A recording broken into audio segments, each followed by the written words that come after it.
What's going on, guys, and welcome to my review for Indiana Jones and the Temple of Doom. We're celebrating the film's 40th anniversary. I love this movie. I really do. I know a lot of people think that it's one of the weakest Indiana Jones films, but right off the bat, I just want to say I love it, and I was so excited to see this in the big screen again. Look, 1984.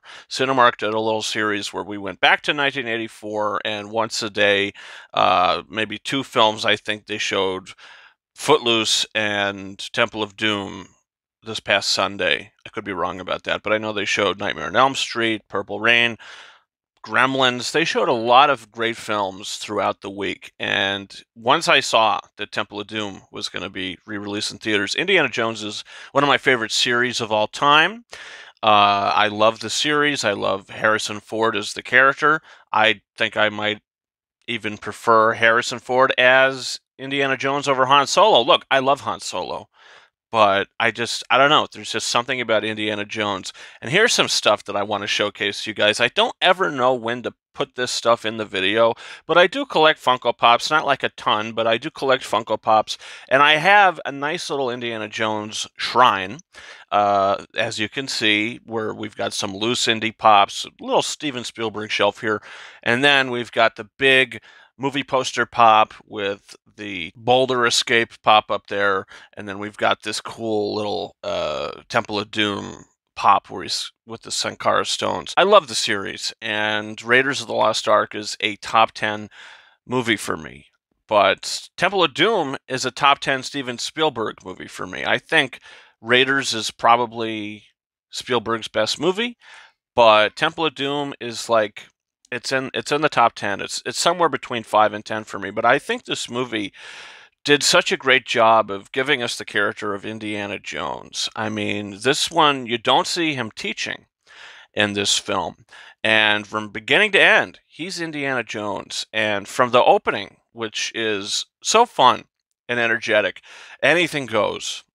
Really catchy tune. From all that stuff with Lao She and this diamond, he's poisoned, the antidote that he has to drink. I mean, there's just so much that kind of goes on in the first 10 to 15 minutes of this movie, but it is done in such a tasteful way that you're instantly invested. Then they go onto this plane that's piloted by Lao She's men, which leads to a really ridiculous moment that I can let slide. Now, I know a lot of people think that in Kingdom of the Crystal Skull, when he gets flipped around in a refrigerator, can I let that slide? Maybe so, because the series has done something like this in the past. In this film, where they jump out of the plane onto a raft that then lands on a mountain, slides down a mountain, and then goes in the river. It's another thing that's like a little ridiculous, but the series is known for stuff like that. So I was like okay with it. I wasn't like too upset with the refrigerator scene. It's almost like they forgot about the raft scene. As soon as we get to the nitty-gritty of the film and we have to go to this Temple of Doom that, they're sort of covering up, and the British are there and they want to, do a little audit, and it seems like everything's okay, but they are hiding some really despicable secrets going down in the basement, or whatever you want to call it, and the secret catacombs past the way. They are doing these crazy rituals. There's 3 Sankara stones there, and this is where the movie gets so dark. And if this movie came out today, I don't know if it would have pushed an R rating, but I mean, for PG, I mean, PG-13 certainly, but when this came out, PG was a hot item.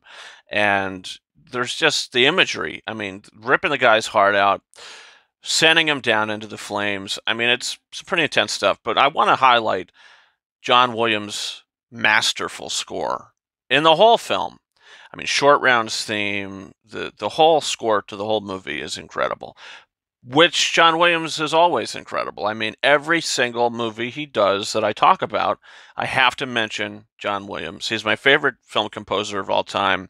The guy's been nominated for like 54 Oscars or something like that. I mean, it's really incredible, the accomplishment that he's had in his life, and he's done an incredible job with all the Indiana Jones scores, and this one is no different. But once the Indiana Jones theme kicks on in this movie, it's always great.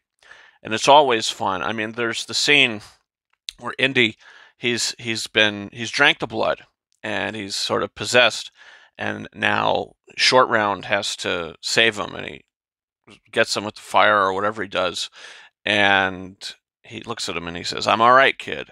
And as he turns around and he starts to fight, and Short Round's punching people and he's punching people, and the Indy theme is kicked into high gear. I mean, it's such a great moment. It's such a great moment. And the minecart chase at the end of the movie is one of the best sequences that Steven Spielberg has ever put to film. This sequence is done so well. It's so fun. It's entertaining. The sound design, a lot of it, it's just the sound design, which I thought was incredible. And hearing that on the big screen and the surround sound speakers in the movie theater is great. Now, I own the movie on 4K Blu-ray, and I have a sound receiver and Klipsch audio speakers, 5.1 across the room, and that sounds great too. It sounds great at home, but I think in the bigger space, I mean, it was just really something special. And how that sequence ends to the bridge sequence, I mean, the end of the movie is so strong. Once Indy comes back from his possession, the movie is great. But the whole movie is great. I mean, it really never really slows down. The movie always moves. It's a great, entertaining film with really great direction, a great score, great production design, a really cool and interesting story that, look, I know it's a little different from previous Indiana Jones movies or later Indiana Jones movies, but I like that about it. I like that about it. It still has the DNA of Indiana Jones, and Harrison Ford is maybe the best in this movie as Indy. In all the 5 films, this might be his best performance as Indiana Jones. But I do have one weakness and one negative, which holds this movie back from being a perfect score, a 5 out of 5 for me. And I think this might be a negative with a lot of people. It's one of the most annoying characters in film history. It's Willie Scott. And Steven Spielberg saw something in that annoyance and proceeded to marry the actress. So, I mean, good for him, I guess. But she is so annoying in this film. But that's what the character was supposed to be. I mean, the character is coming from, wealth or whatever she's doing, and she's singing, she's popular, and now she's brought down into Indiana Jones's world, and she's having a hard time adjusting to it, and she's letting all of us as audience members know that she's having a hard time adjusting to it. So I wish the elephant might have strangled her midway through the film. But regardless, she's extremely annoying in the movie. Ke Huy Quan is a standout, though. I mean, this movie introduced him as Short Round, and he is so funny in this movie. Very funny. Very funny. He's so very funny in this movie. And, it's just so nice to see him have success today with his Oscar win for Everything Everywhere All at Once. I mean, he's just seems to be a great human being. Really nice, and I love him in this movie. So, Indiana Jones and the Temple of Doom is a great ride. And Spielberg did a great job with this. Like I said, it's a 5 through 10 Spielberg movie for me, if I'm ranking top 10. Temple of Doom, it's a 4.5 out of 5-star movie for me. And I was just so happy to see it in the theater. And the only one I haven't seen in theaters now is Last Crusade. I saw the first one in IMAX when they re-released in IMAX in 2012. 12 years ago, I saw that damn movie in IMAX. I mean, I think I actually have a review up on the channel after seeing it in IMAX 12 years ago.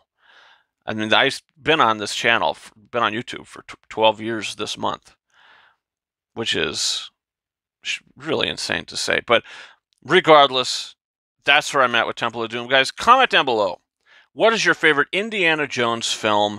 And also, don't forget to hit the subscribe button. I've just reviewed every Alien film leading up to Alien Romulus, which that review is also up now. No spoilers. Be sure to check that out. Also, don't forget to follow me on Twitter and or X at RyanKing72 and Instagram and TikTok at KingArises131. That's it for me.